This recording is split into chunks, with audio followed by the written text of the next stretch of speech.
contemporary classic Italian dish. We're going to make it exactly as an Italian mama would make it. It's going to be really bursting full of flavour. It's one of everybody's favourite Italian dishes, lasagna. So the first thing we're going to do to make this lovely lasagna is we're going to make what's called bechamel sauce. Now that's a nice white creamy sauce based on milk. So I'm going to start off melting my butter on a nice low flame, and we're making what's called a roux here. So that's basically melted butter with flour added in, and that's what's going to thicken up our nice cream sauce. On this side I've also got my milk. I'm just heating that up, and just before it comes to the boil we'll turn it off and that'll be ready to go. So the milk's just starting to simmer, my butter's melted. Now what I'm going to do is just a little bit at a time I'm going to add in my flour. Keep it stirring at this stage because the flour could very easily catch to the bottom. I'll show you the consistency we're hoping to achieve now in a second. Just bringing it together. This is called a roux, and what we're doing at the moment is we're just cooking that flour out ever so slightly, because if you don't, you're going to end up with that little floury taste to your sauce. So in goes the rest of that flour.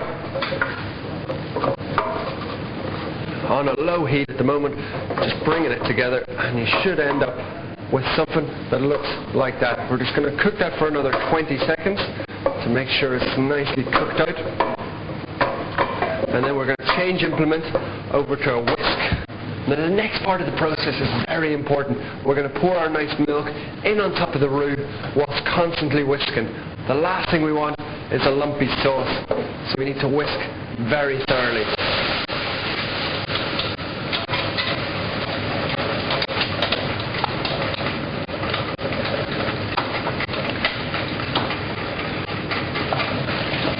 Okay, in goes the milk. And it's still looking a little bit thin at this stage of sauce, but as that flour starts to cook in that nice milk, we'll end up with a nice creamy sauce. So I'll just cook it out for about 2 minutes while whisking very, very vigorously. So after about 2 minutes whisking on that nice low heat, the sauce is just coming up to the boil. There's no more lumps in it. It's really velvety and very, very nice and smooth. Just came to the boil, so I take that off. So my bechamel sauce is still warm, and I'm going to put some lovely cheese in there now, which is a mixture of mozzarella, Gruyere and Emmental, and that's going to make my sauce incredibly nice and cheesy, and when we layer it through that lasagna, the cheese will melt in really nicely. So there's enough heat in there just to melt it, and we're still left with a really smooth, creamy, cheesy sauce. So one last little thing to do before we make our meat sauce is just put some cling film over the top of that bechamel, because bechamel sauce or any cream sauce will very quickly form a little skin on top of it. So by doing that with the cling film, we're going to eliminate any risk of that happening. Now moving on to our meat sauce, I'm going to use a nice big frying pan because I really want to brown that meat and get the nice flavour out of it. So nice medium to high heat, and the first thing that I'm going to go in there with is a little bit of grapeseed oil, which has got a nice high smoking temperature. So I'm going to start this meat sauce off with some finely diced onion and some chopped garlic. You'll see this a lot in cooking, garlic and onions at the start. They really are such flavoursome, aromatic vegetables, and they form a lovely base to start cooking with. So we're just going to let those sweat for about 2 to 3 minutes until they become nice and translucent and all those lovely flavours escape from them. So into my onions, I'm going to place some dried basil, a little bit of dried thyme, and some oregano. Now I don't mind using dried herbs in something like this because they really do add a nice intense flavour. You'll find that dried herbs, when you use them, they're maybe 2 or 3 times stronger than fresh herbs. So those onions are starting to soften up. It's now time to add in our nice lean beef. I'm using beef with about a 15% fat content today. That's just enough to keep it really nice and clean to taste, and there's just enough fat in there to make sure that we've got plenty of flavour in our lasagna.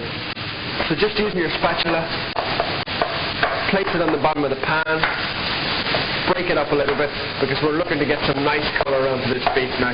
I'm also going to just turn it up ever so slightly and we can let that brown up. So that meat's starting to brown up nicely. Wonderful opportunity to season it up. So generous with the salt. Nice couple of twists of black pepper. And you can see by cooking it in the frying pan, we got some really nice colour on there instead of stewing it away in a little pot. So next thing to go in there, my nice tinned whole plum tomatoes. So mix that in. Now this is a great time to turn down our heat just to sort of a low to medium heat, and we're just going to mix those tomatoes in. And what we're going to do now is just let this cook slowly for about 20 to 25 minutes until it comes together nicely, and we've got our lovely meat sauce to go into that lasagna. So you can see that nice meat sauce has really cooked down and it's looking absolutely fantastic. So I'm just going to turn the heat off, take it off, and we're basically ready to start building our lasagna now. So I can take that little cover off our nice cheesy sauce.